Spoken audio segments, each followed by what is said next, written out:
नमस्कार दोस्तों, ocean network में आपका स्वागत है। मैं हूं ओमकार चौधरी। मेरे साथ अमेरिका से जुड़ गए हैं आदित्य सत्संगी जी। आदित्य जी, बहुत स्वागत, बहुत अभिनंदन आपका। नमस्कार। नमस्कार आपको, आपके दर्शकों को और वापस बुलाने के लिए बहुत-बहुत धन्यवाद आपका। आदित्य जी, 17 को प्रधानमंत्री नरेंद्र मोदी और अमेरिका के राष्ट्रपति डोनाल्ड ट्रंप की मुलाकात होने जा रही है। क्या महत्व है इस मुलाकात का, या बस ये एक मुलाकात भर रहेगी? क्योंकि बहुत समय से दोनों की कोई मुलाकात हुई नहीं है। तो आमतौर पर ऐसा होता नहीं है जितनी देरी इस बार की मुलाकात में हुई है।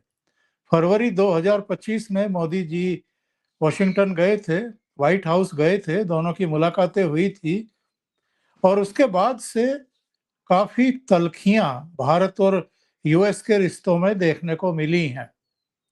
सारे घटनाक्रम को दोहराएंगे तो काफी समय निकल जाएगा, लेकिन कुल मिलाकर के जिस्ट ये है कि प्रधानमंत्री नरेंद्र मोदी भारतीय हितों के लिए स्टैंड लेते रहे और डोनाल्ड ट्रंप और उनका प्रशासन उनको दबाने की कोशिश करता रहा, दबाव में अपने फेवर में एफटीए साइन कराने की कोशिश करता रहा, जिसमें मोदी जी ना दबे ना झुके। अब इस मुलाकात को कितना रिलीवेंट मानते हैं और आपके हिसाब से इस मुलाकात में क्या बातें होंगी? बहुत ही डिटेल आपने बहुत सारे पॉइंट्स इधर रखे हैं। पहली बात तो आपके दर्शकों को पता होना चाहिए, मोदी जी कभी कॉम्प्रोमाइज़ नहीं करते भारत के इंटरेस्ट पे, पहली बात तो।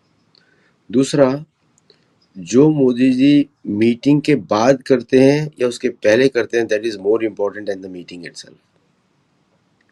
आप कोई भी देख लीजिए, उनका फरवरी 2025 की मीटिंग्स देख लीजिए, उसके बाद भारत ने कितने सारे स्टेप्स लिए हैं। आज भारत अपने न्यूक्लियर एसेट्स को डिप्लॉय कर चुका है, जो कि यूरोपियन से कंफर्म किया है।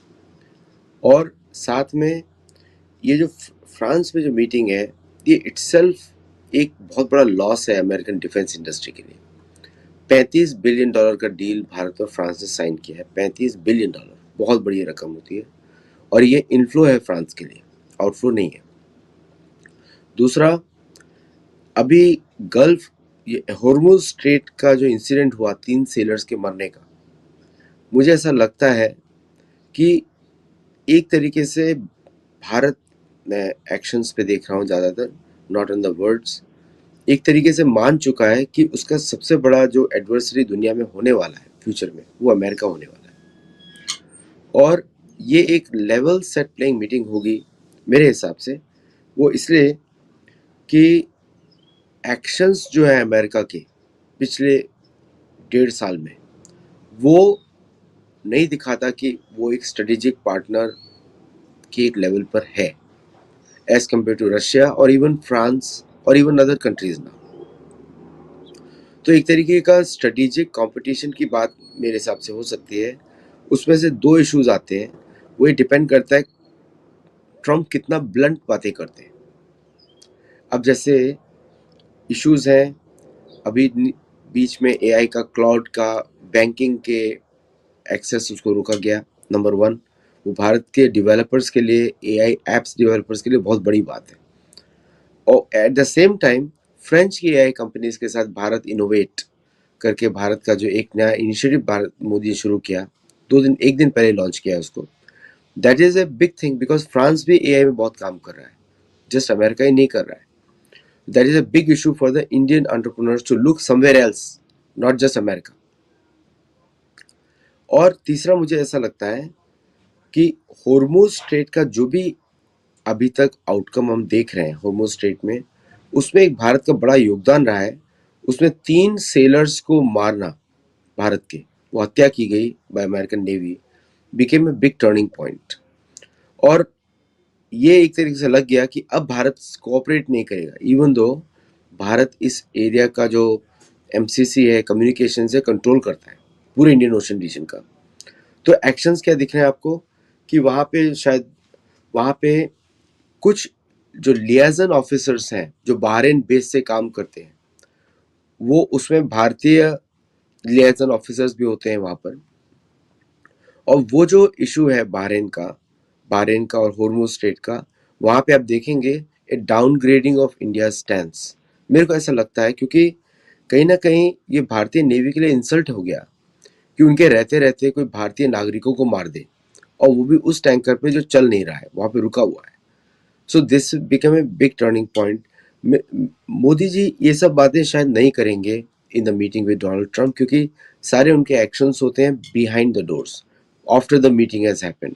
तो ये मीटिंग में हम लोग जनरली देखेंगे no relevance, hello my friend exchange होगा थोड़ी देर के लिए, it will be goody kind of meeting.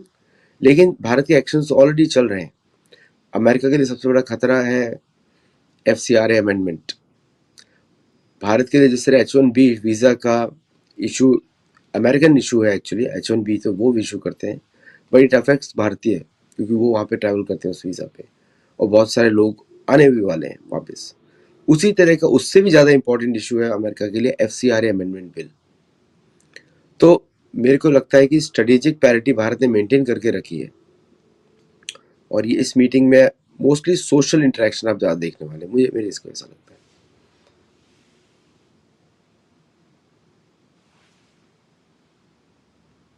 आप म्यूट पे हैं। आदित्य जी, एस जयशंकर ने खुद मार्को रूबियो को फोन किया और उससे पहले 2 बार अमेरिकी अटैची को बुलाया गया, दिल्ली में तलब किया गया और भारत की कड़ी नाराजगी से अवगत कराया गया।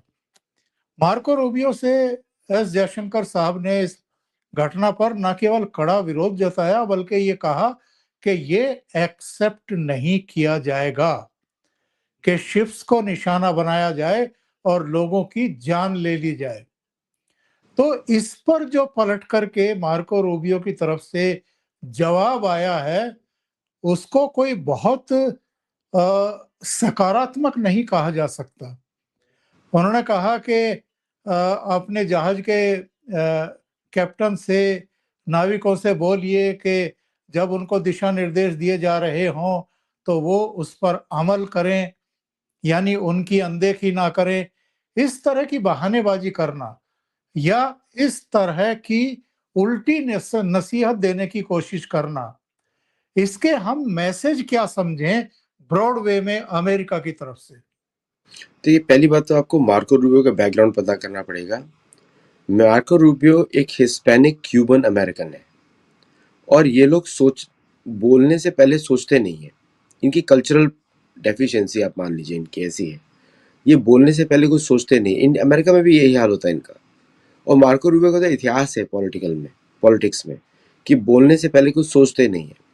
भारत जो है हर शब्द को तौलता है, हर शब्द को उसको इम्पोर्टेंस दी जाती है, क्योंकि हम लोग एक तरीके से, हमारी सभ्यता ऐसी है कि हम लोग डेप्थ में ही रहते हैं, हम लोग हल्की बातें कम करते हैं, स्पेशली इन ऑफिशियल सेक्टर में।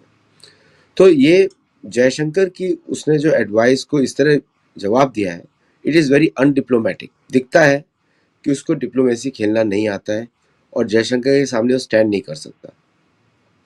When Bharat says it will take it very serious, it's not taken very well in India. Jaishankar जी स्वयं बोल रहे हैं, मतलब कि उनके बोलने के पीछे पूरा MEA, भारत का पूरा सुरक्षा तंत्र, उसके पीछे पूरा इंटेलिजेंस नेटवर्क सब काम कर रहा है। तो उसका जवाब उनको ऐसे मिलेगा कि आई थिंक कि अमेरिकन वैसे भागना भी शुरू कर दिया है कि अमेरिकन को छुपने की जगह नहीं मिलेगी इंडियन ओशन रीजन में। अभी तो ईरानियन नेवी ने उनको हराया है लिटरली। आप देख सकते हैं भारतीय नेवी तो दूसरे लेवल की है। It is as compare to America. Whether America accepts it और do not accept it doesn't matter right now, today it doesn't matter. Plus जो न्यूक्लियर पोस्चर इस इंसिडेंट के बाद तुरंत आया भारत का, 12 डिप्लॉयड, जबकि भारतीय न्यूक्लियर सबमरीन हमेशा न्यूक्लियर कैरी करती है, बाय द वे उसको तो काउंट ही नहीं किया है, ये लैंड बेस्ड है। प्लस भारत के अग्नि 6 मिसाइल्स, वो कोई पाकिस्तान के लिए नहीं है, चीन के लिए नहीं है, वो ऐसे एरियाज की है जो 10,000 किलोमीटर से दूर है, बाकी सबके लिए अग्नि 5 काफ़ी है। तो ये भारत के जो क्रेडिबल एक्शंस हैं, ये ज़्यादा मैसेज देते हैं बजाय कि what we say what we don't say. Plus अब मुझे ये देखना है और दर्शक भी देखेंगे कि how much cooperation they receive on Indian, जहाँ पे भी इंडियन सेलर्स चल रहे हैं, जबकि जो कि between 10 to 12% officially to up to 30% on unofficially, ये नंबर्स हैं। क्योंकि बहुत सारे इंडियन ओरिजिन रीजन बाकी देशों से भी जुड़ते हैं, नॉट जस्ट फ्रॉम इंडिया। वो वहाँ से जाते हैं पनामा, फिर पनामा के कैरियर पे जुड़ते हैं, तो many other things are there. तो ग्लोबल शिपिंग में भारतीय योगदान बहुत ज़्यादा है। In fact when most of the world doesn't want to go on merchant navy, भारतीय जो नाविक हैं जाते हैं। तो ये मार्को रूबियो के स्टेटमेंट को मैं कभी भी इम्पोर्टेंट नहीं लेता हूँ, जबकि सेंटकॉम से कोई स्टेटमेंट आया हो। नाउ सेंटकॉम ने जो कॉन्ग्रेचुलेट किया है हेलफायर मिसाइल पर, वो मेरे लिए बड़ा सीरियस मैटर है, क्योंकि American foreign policy military communication centres चलाते हैं, बाहरेन, फिफ्थ फ्लीट, सेंटकॉम ये चलाते हैं American foreign policy. Sergio Gor literally जो है सेंटकॉम की पॉलिसीज पे रिपोर्ट करता है। मार्को रूबियो को भी सेंटकॉम के बारे में बात करना पड़ेगा, but his comments are very loose. वो स्टेट सेक्रेटरी इस तरह बात नहीं करना चाहिए। दूसरी बात है, ये भी है कि आप देखिए कंपैरेटिव स्पेस में France is the only country which competes with America in the world. Slovakia की प्राइम मिनिस्टर की visit is in a totally different level of strategic importance. वो ये बात है, मेटलर्जी, गन्स, पुरानी गन्स जो हमारी आती थी, वो ऑल स्लोवाकिया रीजन की है, चेकोस्लोवाकिया जो ब्रेक हो गया। So now we are looking at a different, Bharat आगे निकल चुका है एक तरीके से स्ट्रेटेजिक स्पेस में। एआई स्पेस में हम बहुत पीछे हैं इस समय, बहुत ज़्यादा। उसके लिए हमको कैचअप करने की जरूरत पड़ेगी।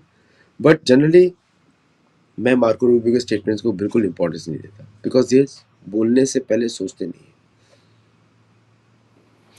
अब जरा इस पर आते हैं कि अमेरिका तो सीज फायर पर कायम है, और कायम ही नहीं है, अब तो ये बता भी दिया गया है कि स्विट्जरलैंड में समझौते पर दस्तखत होने जा रहे हैं।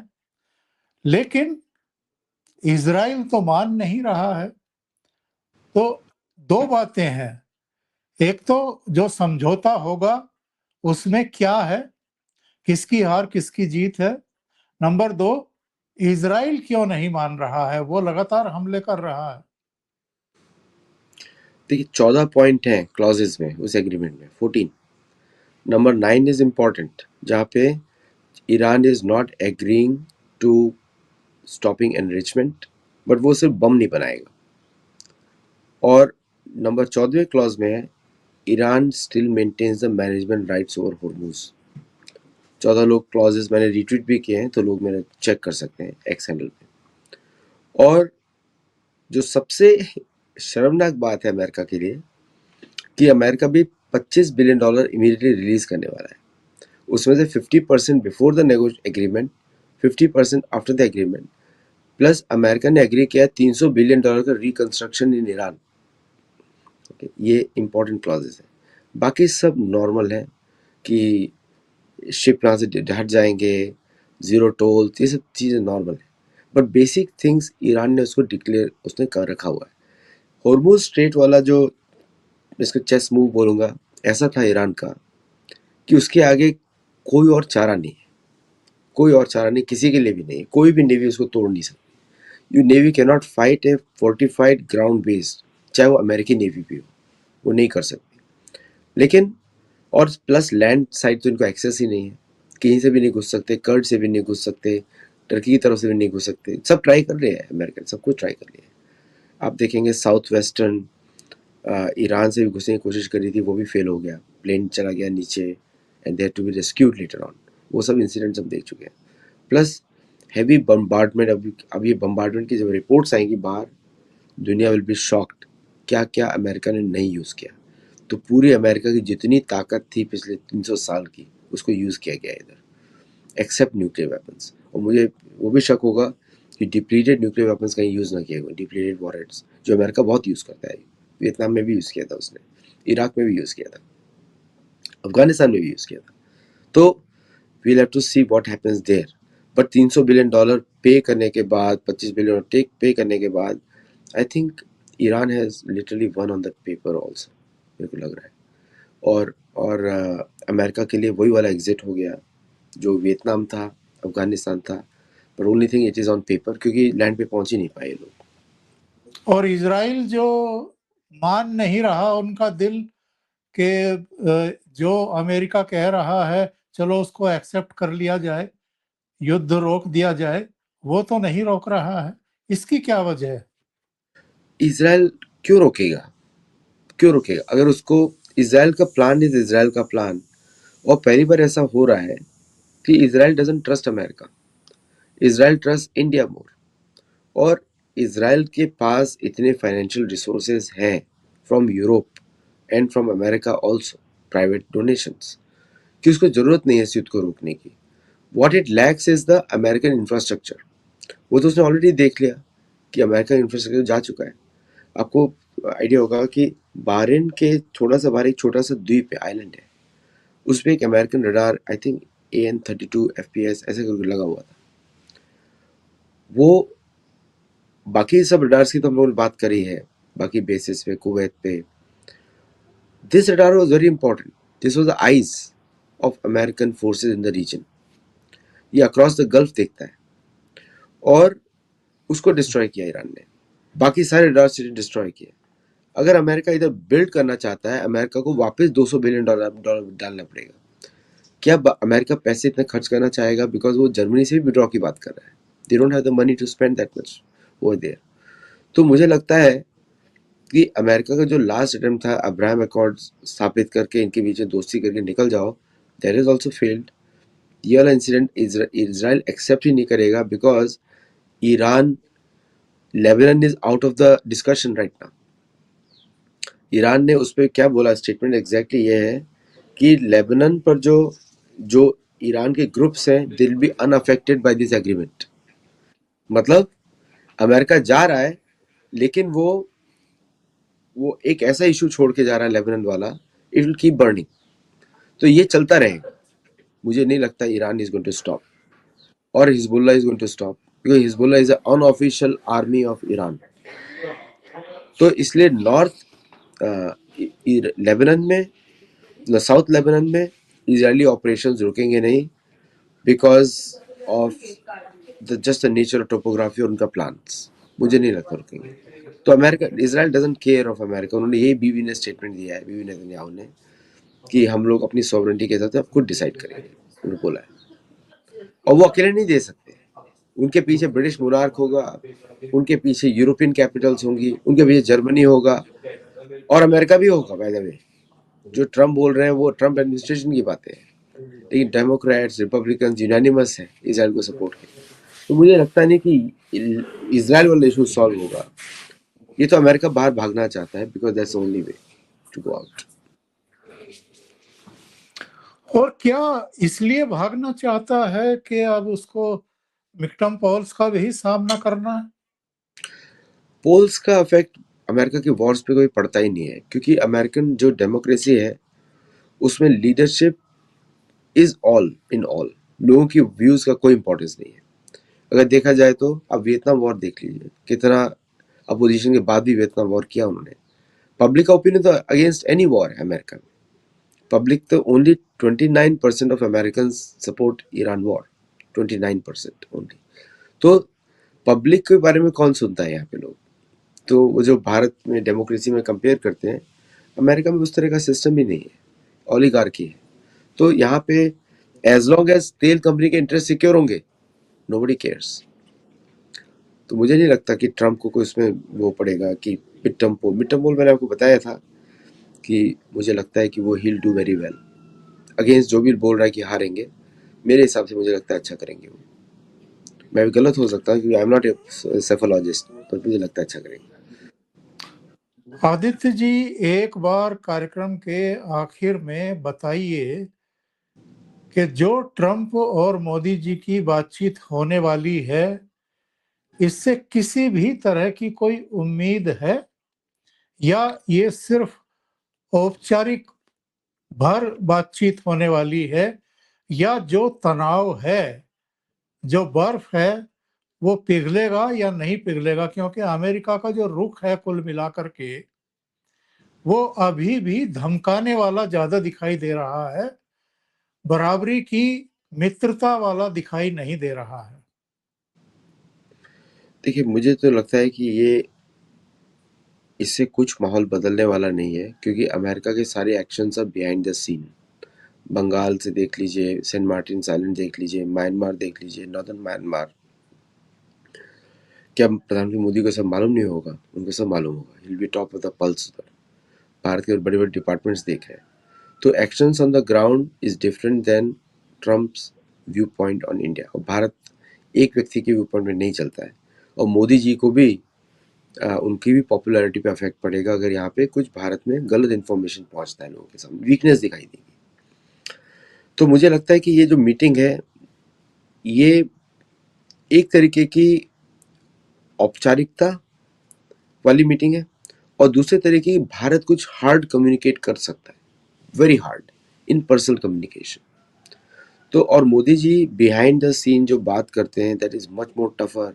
वो आपको लगेगा, ट्रम्प का एक इंटरव्यू हुआ था इलेक्शंस के समय में, मोदी जी के जब पाकिस्तान की बात आई तो ट्रम्प भी बोलते हैं I will not spare Pakistan, ऐसा उन्होंने बोला था मोदी। इस तरह, आई एम पैराफ्रेजिंग, एक नॉट एग्जैक्ट वर्ड्स। तो उन्होंने खुद ही बोला था कि बहुत सख्त है मोदी जी भारत की सिक्योरिटी को लेके।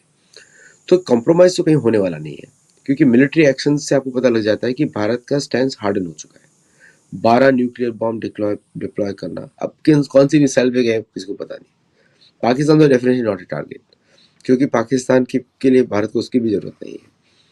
चीन भी नॉट ए टारगेट, क्योंकि भारत के रिलेशन अच्छे हो रहे हैं।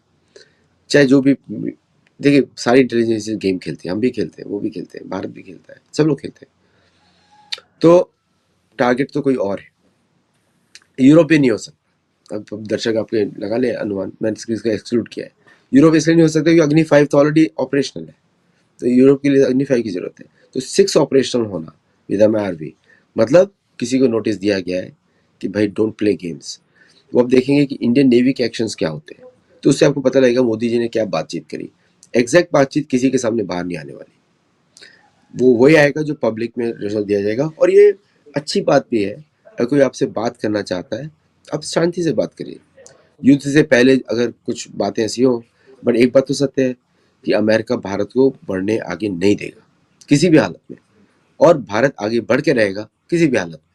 तो दोनों का रिजॉल्व है, एक सिविलाइजेशन स्टेट है, एक कॉलोनी है, तो कॉलोनी हमेशा हारती है। तो देखते हैं कि इस रिजॉल्व के पीछे मोदी जी, देखिए मोदी जी ने UK, France, Eastern Europe, Greece, Cyprus, Russia और इंक्लूडिंग चीन, Central Asia plus African countries, जो भारत ने, बोलते हैं बम्बई भाषा में बोलते हैं फील्डिंग बिठाई है। ट्रम्प किधर जाएंगे?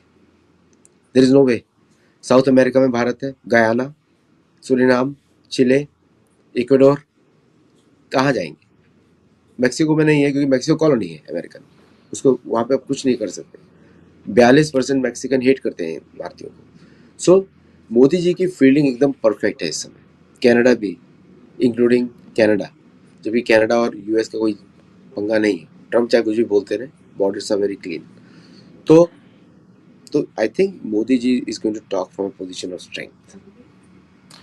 बिल्कुल सही कह रहे हैं। और जो फ्रांस की यात्रा उनकी है, मैक्रो से मिले हैं, वो काफी गर्मजोशी भरे अंदाज में मिले हैं। तो फ्रांस से क्या डील होने वाली है? फ्रांस की डील तो अपने राफेल की है, plus collaboration on nuclear power projects, plus collaboration on AI.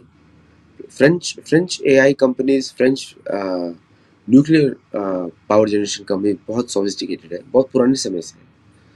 और भारत ने जो थोरियम रिएक्टर्स का जो मापदंड, ब्रीडिंग रिएक्टर्स किया है, that is unparalleled in the world, unparalleled. मतलब वो ऐसा रिएक्टर भारत ने बनाया, fast breeding reactor, Homi Bhabha ji का दिमाग है। It produces more fuel than what it consumes, self generation है। तो वो टेक्नोलॉजी जो ब्रेक की है भारत ने, उसके खरीदार पूरी दुनिया में होंगे, भारत वो टेक्नोलॉजी किसी को देने वाला नहीं। जैसे हम लोग टीओटी मांगते हैं, कोई देगा नहीं, इस तरह भारत भी ये टीओटी नहीं करने वाला किसी को भी। तो that is uniquely Bharat. Plus आप एक बात याद रखिए, फ्रांस का approach towards Russia is also changed in last 6 months, has changed, क्योंकि British opposition to Russia has increased. ये किसका इन्फ्लुएंस है? ये भारत का इन्फ्लुएंस है। तो वेदर ट्रम्प एग्रीज और नॉट, और फ्रांस तो के पास कोई और चारा ही नहीं है भारत के अलावा। नॉर्थ अफ्रीका में उसको फेंका जा रहा है, यूरेनियम कहाँ से लेगा? और भारत सपोर्ट्स ग्लोबल साउथ के सारी कंट्रीज को। तो फ्रांस के एक तो है अच्छी बातें करना, लॉन्गेस्ट सर्विंग प्राइम मिनिस्टर, ये सब कॉन्ग्रेचुलेट करना, ये अलग बातें होती हैं। इसको इंटरनेशनल डिप्लोमेसी कभी सीरियसली लेते नहीं है, but they are important because they are the vision for the whole world. लेकिन बिहाइंड द सीन्स फ्रांस के साथ भारत की पनडुब्बियां स्कॉर्पियन, कलवरी क्लास 3 और बन रही हैं भारत में, प्लस जर्मनी के U214 बोट्स, 212 एक्चुअली भारत के लिए मॉडिफाई करके बनाई जा रही है। AIP टेक्नोलॉजी जो भारत चाहता है कि भारत को उस समय इसकी मिले, और भारत की खुद की भी AIP टेक्नोलॉजी है। All this things are important for Bharat. On the military cooperation side अभी तक नेटो का वो पूरा जो ब्रेकअप हुआ नहीं है। मुझे लगता है नेटो टूटेगा पूरी तरीके से, और उसके लिए इंडिविजुअल पार्टनर्स के साथ नॉर्वे, फ्रांस, ये कोई भारत के दोस्त नहीं है by the way. Norway, France, Sweden कोई भारत के दोस्त नहीं है, लेकिन अगर वो अच्छी तरह बात कर रहे हैं तो it's better to talk with them nicely. और अमेरिका के, आपको मालूम ही है कि अमेरिका और फ्रांस में बनती नहीं है कभी भी। जिस तरह ट्रम्प ने बेइज्जत किया था मैक्रोन को, उनके नाटक ड्रामा भी किया था उन्होंने कुछ, बट बनती नहीं है और बनेगी भी नहीं। आपको मालूम है स्टैच्यू ऑफ लिबर्टी की तरफ से कि जो एक्चुअल कहानी क्या है, कि भाई कॉलोनीज के अंदर फ्रेंच इन्फ्लुएंस आ गया। तो वो सब कोई भूलता नहीं है इतिहास में बात। किस तरह 1/3 of America was created after snatching French lands from Louisiana to central Canada, जबकि उनकी भी किसी की भी नहीं है, नेटिव अमेरिकन की है। तो ये सब जो पॉइंट्स हैं मेक्स भारत और फ्रांस की रिलेशनशिप मोर फंडामेंटली स्ट्रॉन्ग, और कोई भी यूनाइटेड नेशंस का कोई इंपॉर्टेंस रहा नहीं है। सो अब नाउ बिग P5 की बात हो रही है, और एक जयशंकर जी का स्टेटमेंट भी था, ब्रिक्स आपका है, ब्रिक्स हमारा है और आपका G7, कोई तो होना चाहिए। सो मुझे लगता है कि फ्रांस अगर ब्रेक ऑफ होता है यूरोप से, तो they might get an observer status और some member status on BRICS also, कुछ हो सकता है। आदित्य जी, बहुत बहुत धन्यवाद जुड़ने के लिए, इतना समय निकालने के लिए, बहुत महत्वपूर्ण मुद्दों पर डिस्कशन करने के लिए। Thank you so much. Thank you. नमस्कार।